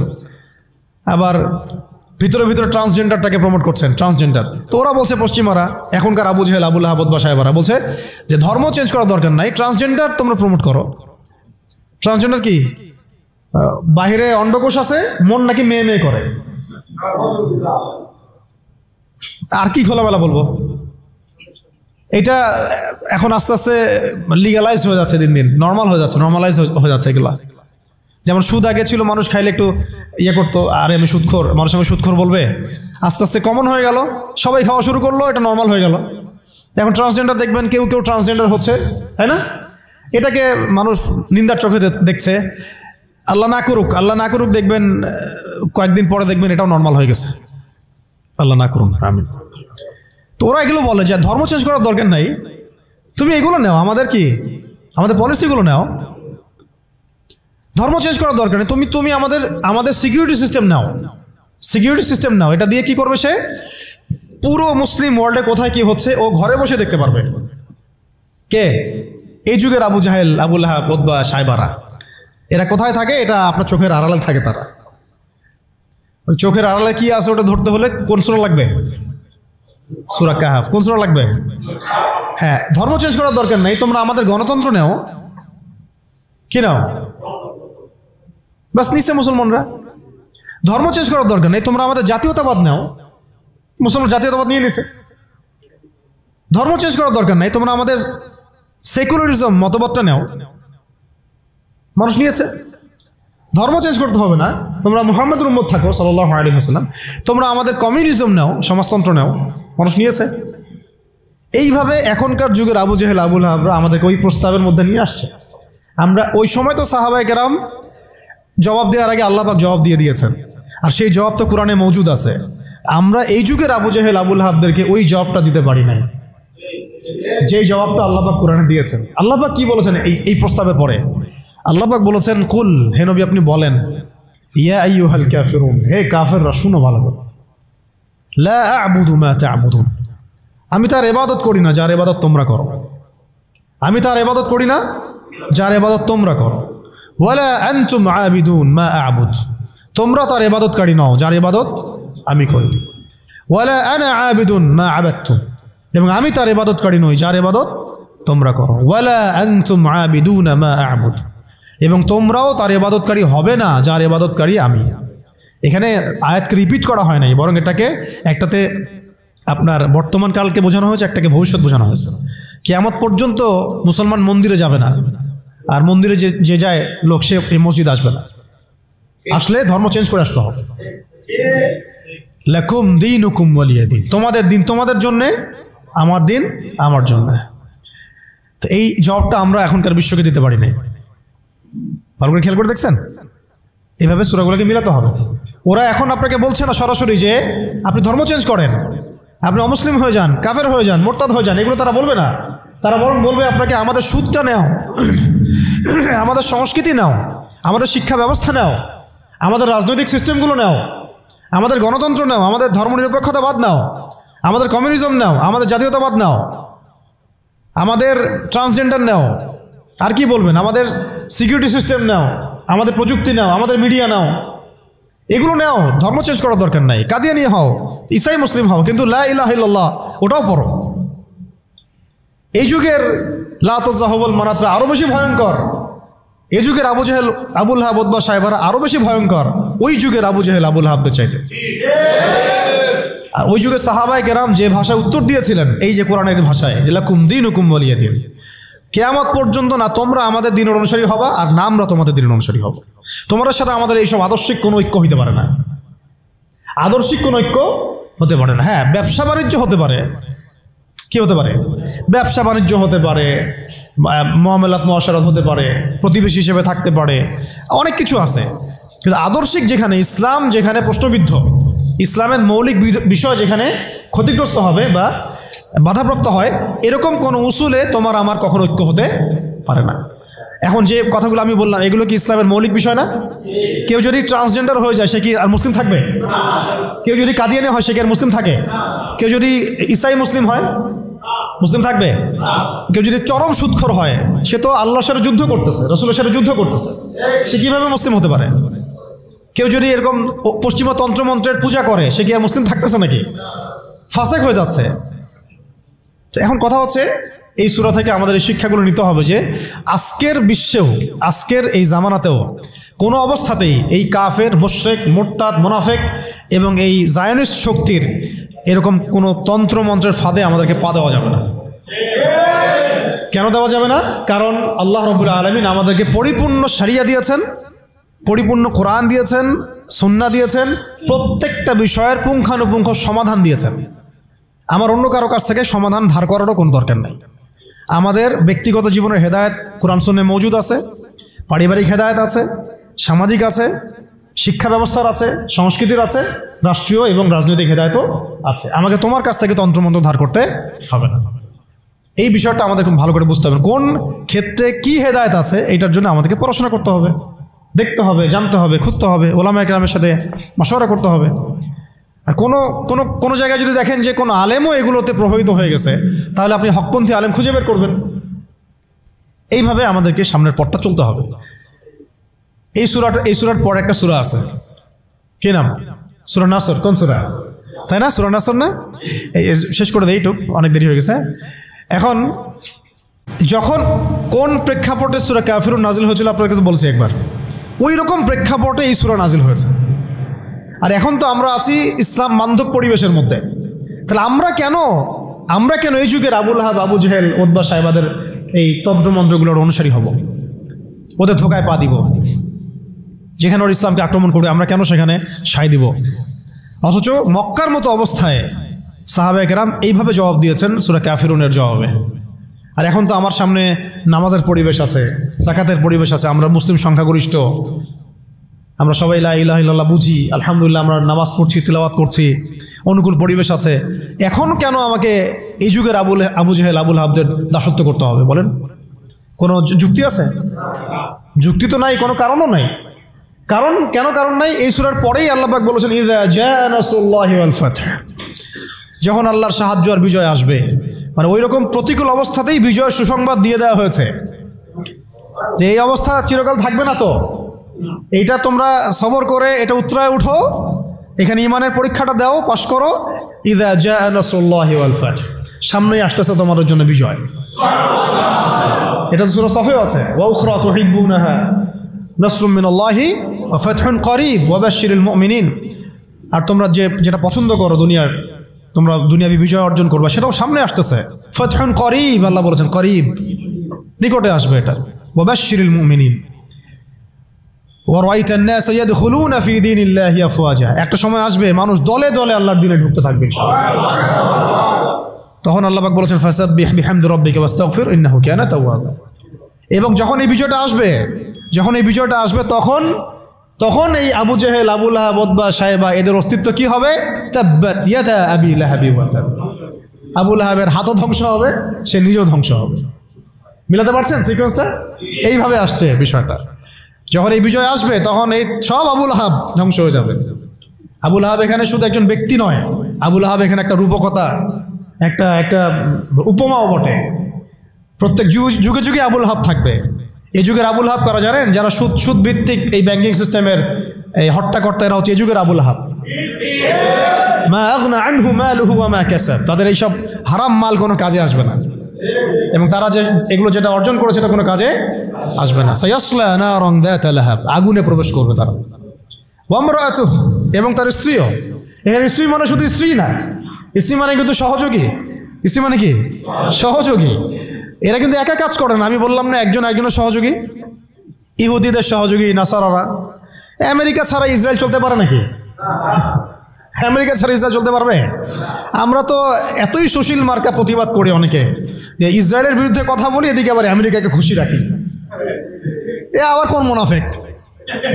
এটা আবার কোন মুনাফিক রে ভাই? সাপের মাথা তো আমেরিকা। ও তাকে অস্ত্র দেয়, সে তাকে প্রযুক্তি দেয়, সে তাকে সমরাস্ত্র দেয়, সে তাকে সাপোর্ট দেয়, সে তাকে মানে লাইসেন্স দেয় যে তুমি মারো, মুসলমানদেরকে মারো। জবাবদিহি করারও দরকার নাই বিশ্বের সামনে। তারা কি জবাবদিহি করে? আমরা মারছি, আমাদের খারাপ লাগছে বলছে? সে বলে যে প্রত্যেকটা বাচ্চাকে মেরে ফেলাবো আমরা। বাচ্চাকে কেন মারে জানেন? এটা শুনে রাখেন। বাচ্চাকে হত্যা করছিল ফেরাউন, হ্যাঁ, কার আগমন ঠেকানোর জন্যে? হ্যাঁ, মাশাআল্লাহ, মুসা আলাইহিস সালামের আগমন ঠেকানোর জন্য। কারণ তাকে বলা হয়েছিল একটা ছেলে আসতেছে, তোমার সিংহাসন নড়াই দিবে একদম। তখন ওই ইযযাবহুনা আবনাকুম ওয়া ইয়াসতাহিয়ুনা নিসাআকুম শুরু করলো। আবার ঈসা আলাইহিস সালামের আগমন ঠেকানোর জন্য তৎকালীন সময়কার বাচ্চা করেছিল, বাচ্চাদেরকে হত্যা করেছিল। এখনকার এই দাজ্জালের অনুসারী এই জায়নিস্টরা কেন গাজ্জার বাচ্চাদেরকে হত্যা করতেছে জানেন? হ্যাঁ, এক্স্যাক্টলি, তারা ইমাম মাহাদির আগমন ঠেকাইতে চায়। কিন্তু আল্লাহ পাক ওইখানেই মাহাদিকে ঢুকাই দিবেন ইনশাআল্লাহ। এটা বললাম ওই সূরা কাফিরুনের হালতের উপরে অটল থাকেন। ইযা জাআ নাসরুল্লাহি ওয়াল ফাত, এটা আসতে যাচ্ছে, যখন আসবে তখন এই যে তাব্বাত ইয়াদা আবি লাহাবি ওয়া তাব, যত আবু লাহাব আছে সব ধ্বংস হয়ে যাবে ইনশাআল্লাহ। এমন আসছে যে চেইন দিয়ে শিকল দিয়ে বেঁধে ওদেরকে জেরুজালেমে নিয়ে যাওয়া হবে ইনশাআল্লাহ। মুসলিম বাহিনী এইভাবে বিজয় হবে ইনশাআল্লাহ, সামনে আসবে এটা। আর ওই যে ওয়ামরাতু, এটা কিন্তু খেয়াল রাখবেন, এটা তো স্ত্রী আছেই, ওখানে তো ওই ক্ষেত্রে এটা ঠিক আছে। আবার এটা অর্থ যে এখানে সহযোগী বোঝানো হচ্ছে, সহযোগী দেখবেন জালেমদের সহযোগী থাকে, ইহুদিদের সহযোগী এখানে নাসারারা। ইয়া আইয়ুহাল্লাযীনা আমানু লা তাত্তাখিযুল ইয়াহুদা ওয়ান নাসারা আউলিয়া, ইহুদি খ্রিস্টানদেরকে বন্ধুরূপে গ্রহণ করো না। বা'দুহুম আউলিয়াউ বা'দ, এরা একে অপরের বন্ধু, এরা একে অপরের বন্ধু। লা তাত্তাখিযুল ইয়াহুদা ওয়ান নাসারা আউলিয়া, ওদেরকে বন্ধুরূপে গ্রহণ করো না তোমরা। বা'দুহুম আউলিয়াউ বা'দ, এরা একে অপরের বন্ধু। দেখছেন সহযোগী। ওয়ামরাতুহু, তার স্ত্রীও যাবে কোথায়? জাহান্নামে। হাম্মালাতুল হাতাব, হেল্প করতো তাকে, কি করতো? খড়কুটা নিয়ে এসে ডিস্টার্ব করতো না নবী সাল্লাল্লাহু আলাইহি ওয়াসাল্লামকে, ফেলে রাখতো, কষ্ট দিত। ওরাও এখন দেখেন আল্লাহর দিনকে কষ্ট দেয়, রাসূলুল্লাহ সাল্লাল্লাহু আলাইহি ওয়াসাল্লামকে কষ্ট দেয়। সহযোগী কারা? ইহুদিদের সহযোগী দেখবেন, মানে মূল তো শয়তানটা দাজ্জাল। আমাদের সামনে কিন্তু এখন ইবলিসের সাথে লড়াই না, আমাদের সামনে দাজ্জালের সাথে লড়াই আর কি। ওরা তো বাস্তবে বের হবে, মানুষ হিসেবে বের হবে, সে মানুষ হিসেবে বের হবে, বের হয়ে সে বিশ্বকে শাসন করতে শুরু করবে। কাদেরকে নিয়ে শাসন করবে? ইহুদিদেরকে নিয়ে। আর ইহুদিদের সাথে সঙ্গ দিবে নাসারা, খ্রিস্টানরা, যারা জায়নিস্ট। তারা কিছু ভালো মানুষ থাকতে পারে, কিন্তু আল কুফার মিল্লাতুন ওয়াহিদ, কাফিররা একটা মিল্লাত। আর কে সঙ্গ দিবে এদের সাথে? মুশরিকরা। কারা? এটা কোথায় আছে? এটাও সূরা মাইদাতে আছে। লাতাজিদান্না আশাদ্দান নাস আদাওয়াতাল লিল্লাযীনা আমানুল ইয়াহুদ ওয়াল্লাযীনা আশরাকু, মানুষের মধ্যে মুমিনদের সাথে সবচেয়ে বেশি শত্রুতা রাখে দুই শ্রেণীর মানুষ, ইহুদিরা এবং মুশরিকরা। এটাই হচ্ছে সেই কারণ যে কারণে আজকে ইসরায়েল ইন্ডিয়ার সাথে বন্ধুত্ব করছে। আর কিভাবে ব্যাখ্যা করবো আপনাদের সামনে বলেন? এটাই সেই কারণ যার কারণে আজকে ইসরায়েল এই ভারতের সাথে বন্ধুত্ব করছে। ও ভারত পুরো ইসরায়েলের প্রেসক্রিপশনেই চলে। যেভাবে গাজায় মুসলিম নিধন হচ্ছে, যেভাবে গাজায় মুসলিম নিধন হচ্ছে, সেম পরিকল্পনা ওদের ভারতকে কেন্দ্র করে এখানে মুসলিম নিধন করার, এবং সেটা চলছেও, অলরেডি শুরু হয়ে গেছে। আর কাশ্মীরে তো আগে থেকে শুরু হয়েছিল, এখন রাষ্ট্রীয়ভাবে হচ্ছে, রাষ্ট্রীয় গুন্ডা বাহিনী দ্বারা হচ্ছে এগুলা। আর এদের প্রেসক্রিপশনে চলেছিল আমাদের বিগত ফ্যাসিস্টরা। মানে কে কার সাথে রিলেটেড বুঝতে পারছেন? তাহলে আমাদেরকে কত রকম শত্রুর সাথে লড়তে হবে, ভিতরে শত্রু, বাহিরে শত্রু, বিশ্বের শত্রু। আবার ওইদিকে আছে ওদের সাথে পশ্চিমারা এবং আমেরিকা। তারপরে আছে আবার আরবের মুনাফিকরাও, ওদের সাথে আঘাত করে ফেলছে। আর মুশরিকরা তো আছেই। আর কি বললাম, এক শ্রেণীর নারী, রাম বাম, প্রগতিশীল, সুশীল, এরাও ওদের সাথে যোগ দিবে। তাহলে আপনার আমার লড়াইটা কত কঠিন। ওই যে সূরা কাফিরুনের ওই অবস্থায় টিকে থাকাটা কত কঠিন। লাকুম দীনুকুম ওয়ালিয়া দীন, কত কঠিন। ওই সিরাতের রাস্তা পাড়ি দেওয়া লাগবে, ওই সবর করতে হবে, মারও খাওয়া লাগতে পারে, জানও যাবে, হিজরতও করা লাগতে পারে। হিজরত করেছেন নবী সাল্লাল্লাহু আলাইহি ওয়াসাল্লাম। তারপরে ইসলামী রাষ্ট্র আল্লাহ পাক দিবেন ইনশাআল্লাহ। কিসের মাধ্যমে দিবেন? দাওয়াত, তাবলীগ এবং জিহাদের মাধ্যমে। দাওয়াত, তাবলীগ এবং জিহাদের মাধ্যমে, শুধু দাওয়াত আর তাবলীগের মাধ্যমে না, দাওয়াত, তাবলীগ এবং সাথে জিহাদও থাকতে হবে। তারপরে ইসলামী রাষ্ট্র ব্যবস্থা আসবে ইনশাআল্লাহ। এরপরে দেখেন কি বলা হলো, ওয়ামরাআতু, তার স্ত্রীও থাকবে। হাম্মালাতুল হাতাব ফি জিদিহা হাবলুম মিন মাসাদ, দেখেন ওর গলায় থাকবে জাহান্নামে ওই যে ছোবরা, রশি। মানে হেল্প করার কিছু উপকরণও ছিল, কিছু উপকরণ দিয়ে সে ইসলামের বিরোধিতা করত, দুশ্মনী করত। এখনো তারা অনেক উপকরণ বের করে ফেলছে ইসলামকে মানে ক্ষতিগ্রস্ত করার জন্য। এমনকি দেখেন কত কত নতুন নতুন প্রযুক্তি আসছে, এই প্রযুক্তিগুলো দিয়ে তারা ইসলামের ক্ষতি করতেছে। ভালো করে খেয়াল করে দেখেন, এমন অনেক প্রযুক্তি তারা বের করেছে, মিডিয়া বের করেছে, প্রযুক্তি বের করেছে, সিস্টেম বের করেছে, তন্ত্রমন্ত্র বের করেছে, মানে উপকরণ লাগে ইসলামকে ক্ষতিগ্রস্ত করার জন্য। আবুল হাবের স্ত্রীও উপকরণ দিয়েই নবী সাল্লাল্লাহু আলাইহি ওয়াসাল্লামকে ক্ষতি করার চেষ্টা করছিল। আল্লাহ পাক আবার সেই উপকরণ তার গলায় ফাঁস লাগিয়ে তাকে মৃত্যু দিয়েছেন, মনে আছে? ওই গলার মধ্যে তার রশি আটকে ফাঁস লাগিয়ে সে মারা গেল। কে? আবু লাহাবের স্ত্রী। এই যে ক্ষতি, ইসলামের ক্ষতি করার জন্য যে উপকরণগুলো তারা বের করেছে, শুনে রাখেন, ইসলামের ক্ষতি করার জন্য, ইসলামকে ধ্বংস করার জন্য আর মুসলিম নিধনের জন্য তারা যে উপকরণগুলো তৈরি করেছে, যে সিস্টেমগুলো তৈরি করেছে, যে মিডিয়াগুলো তৈরি করেছে, যে প্রযুক্তিগুলো তৈরি করেছে, এগুলোই ওদের ধ্বংসের কারণ হবে ইনশাআল্লাহ। এমনও হইতে পারে সামনের বিশ্বে ওদের হাতে তৈরি করা পারমাণবিক বোম দিয়ে ওরাই মরবে ইনশাআল্লাহ। দেখে নিন, এটাও হইতে পারে ইনশাআল্লাহ। এটা সম্ভাবনা আছে, হবে এটা তো আমি বলতে পারবো না, এটা হতে পারে, সম্ভাবনা আছে, সম্ভাবনা আছে। আল্লাহ পাক যেন এদের মধ্যে শত্রুতা লাগায় দেন, একে অপরকে দিয়ে ধ্বংস করায় দেন। আমি যেভাবে ওরা মুসলিমদেরকে ধ্বংস করার পায়তারা করেছে, এর চেয়ে 1000 গুণ বেশি ধ্বংস আল্লাহ পাক তাদেরকে করে না। আমরা দোয়া করবো কাদের জন্য? যাদের মনের মধ্যে ইসলামের জন্য সিম্প্যাথি আছে, সফট কর্নার আছে, ইসলামকে মন থেকে ভালোবাসে, এই ভাইদের জন্য আমরা দোয়া করবো। এই জন্য আমরা বাংলাদেশের এই সিস্টেমের মধ্যে ধরেন আর্মি, র্যাব, পুলিশ, বিজিবি, আমাদের পলিটিশিয়ান যারা বুঝে না বুঝে বিভিন্ন মানে জালেমের সহযোগীও হয়ে গেছে, আমরা সবার জন্যই দোয়া করি আল্লাহ পাক যেন তাদের সবার হৃদয়টাকে ঘুরায় দেন। তাদের মধ্যে অনেক মানুষ আছে যারা বুঝে না বুঝে হয়তো দুনিয়াবি কোনো স্বার্থে অন্যায়ের পথে চলে গেছে, বা বুঝে না, ইসলামটা বুঝে না, কিন্তু আবার ইসলামকে ভালোবাসে, আমরা এই ভাইদের জন্য দোয়া করতে পারি। এই জালেমদের জন্য আমরা কি দোয়া করতে পারবো? অতএব ফিজিদিহা হাবলুম মিন মাসাদ, এটাও হবে, দেখে নিয়েন। আর শেষ কথা কি, এটা কে করবেন? এই পুরো পরিকল্পনাটা কার? এই পুরো পরিকল্পনা হচ্ছে পরের সূরায় কুল হুয়াল্লাহু আহাদ। এটা এক আল্লাহর পরিকল্পনা। কোন আল্লাহ? আল্লাহুস সামাদ, যিনি কারো মুখাপেক্ষী না, তিনি আমাদের মুখাপেক্ষী না। এটা আল্লাহ করাবেন, আল্লাহর বান্দাদেরকে দিয়ে আল্লাহ করাবেন। কোন আল্লাহ? লাম ইয়ালিদ, যিনি কাউকে জন্ম দেন নাই, ওয়ালাম ইউলাদ, তাকেও কেউ জন্ম দেয় নাই, ওয়ালাম ইয়াকুল লাহু কুফুয়ান আহাদ, তার মতো সমতুল্য আর কেউ নাই। অতএব তোমরা যতই বাড়াবাড়ি করো, যতই তোমরা ইসলামের বিরুদ্ধাচরণ করো না কেন, ইসলামকে ধ্বংস করার চেষ্টা করো না কেন, সূরা কাফিরুন থেকে মক্কা বিজয় পর্যন্ত হালত আসবে ইনশাআল্লাহ।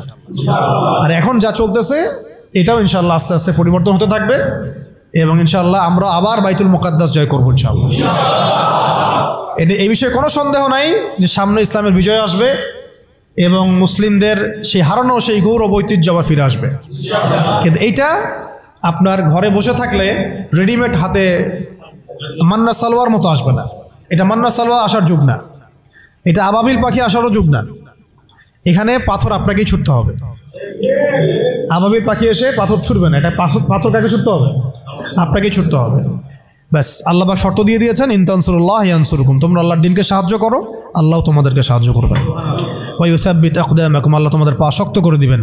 ওয়া ইন তাতাওয়াল্লাউ ইস্তাবদিল কওমান গায়রাকুম, তোমরা যদি মুখ ফিরে চলে যাও, আল্লাহ পাকের কিচ্ছু যায় আসে না, আল্লাহুস সামাদ, আল্লাহ অন্য কওমকে হেদায়েত দিয়ে তোমাদের স্থলাভিষিক্ত করবেন।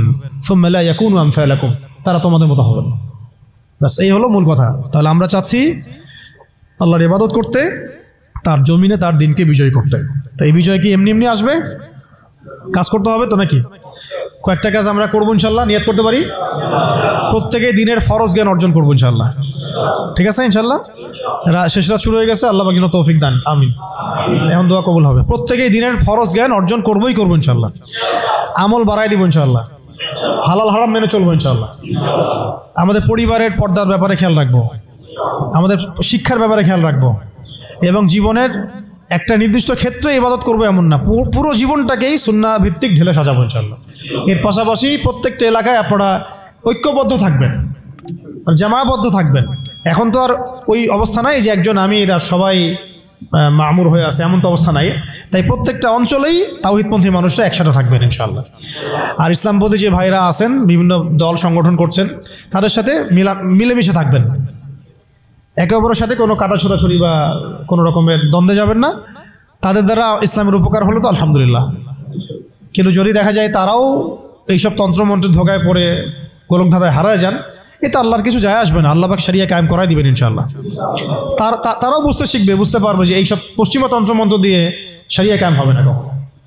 অন্ততপক্ষে কিছু যদি উপকার হয় তাহলে তাও তো ভালো, ইসলামের জন্য ওইটুকু ভালো। নাই মামার চেয়ে তো কালাম মামা ভালো, বলি আমরা আর কি কথা। শেষ কথা হচ্ছে, এগুলোর সাথে আমাদের ব্যাপক দাওয়াতের কাজ লাগবে, ব্যাপক দাওয়াতের মেহনত লাগবে, এবং প্রয়োজনে জিহাদের প্রস্তুতি রাখতে হবে।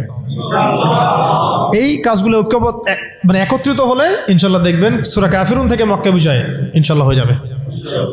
আচ্ছা, এইগুলা আমি আবেগ থেকে কথা বলেছি এমন না, এটা বাস্তব ছিল, অতীতেও হয়েছে এবং প্রত্যেক শতাব্দীতে ইসলাম বিজয়ী ছিল, এই শতাব্দীতে হবে ইনশাআল্লাহ। আল্লাহ পাক যেন সেই কাফেলায় আমাদেরকে কবুল করেন। আল্লাহ পাক যেন আমাদের মধ্যে যারা ইখলাস রাখেন, মনের মধ্যে ইখলাস রাখেন, সেই প্রত্যেক ভাইকে আল্লাহ পাক সেই মাকবুল জামায়াতের মধ্যে, মাকবুল কাফেলার মধ্যে কবুল ও মঞ্জুর করে নেন। হয় আমরা এই মিশনে হাঁটতে হাঁটতে আমরা হয় শহীদ হয়ে যাব, না হলে ইনশাআল্লাহ আমাদের হাতে আল্লাহ পাক বিজয়ের পতাকা দিয়ে দিবেন। ব্যাস, সবাই একটা দোয়া পড়েন আমার সাথে। সুবহানাকা আল্লাহুম্মা ওয়া বিহামদিকা আশহাদু আল লা ইলাহা ইল্লা আনতা আস্তাগফিরুকা ওয়া আতুবু ইলাইক। আসসালামু আলাইকুম ওয়া রাহমাতুল্লাহ।